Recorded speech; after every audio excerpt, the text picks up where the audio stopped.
Hello, I'm creating a point-and-click room escape puzzle game, and today I'm talking software design. The key mechanic in this type of game is that you can click on items in the game world to interact with them, but different items might do different things when you click on them. For example, its sprite might change or it might make some text appear in the UI. It depends on the item.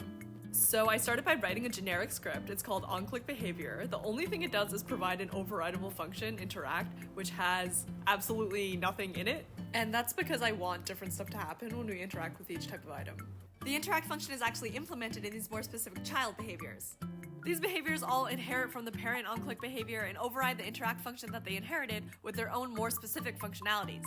For example, show text onClick sets some UI text, change sprite onClick cycles through the provided sprites, and pick up onClick adds an item to your inventory.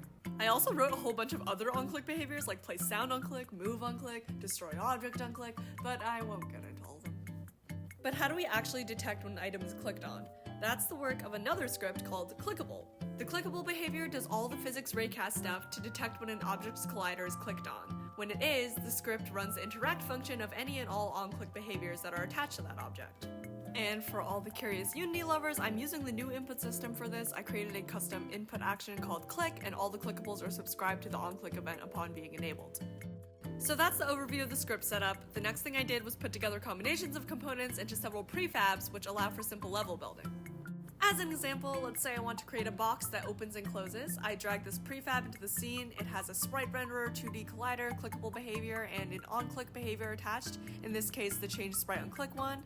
Add the sprite for the open box, and the one for the closed box. Adjust the collider to the area I want to be clickable. And now, when I run the game, I have a box that opens and closes when I click on it. Yay! That's basically how I build the levels for my game. I do have to update the scripts and write new ones as I want to add additional functionality, but it's useful to have a foundation to go off of. That's it for today's devlog. I'm thinking about sharing a fun fact at the end of every one going forward. So today's fun fact is, many fonts that we use now were actually created a long time ago. For example, Baskerville was made by John Baskerville in the 1750s. Feel free to follow me on Instagram or YouTube for more game dev content and updates on this game. Have a marvelous week, and I will see you next time.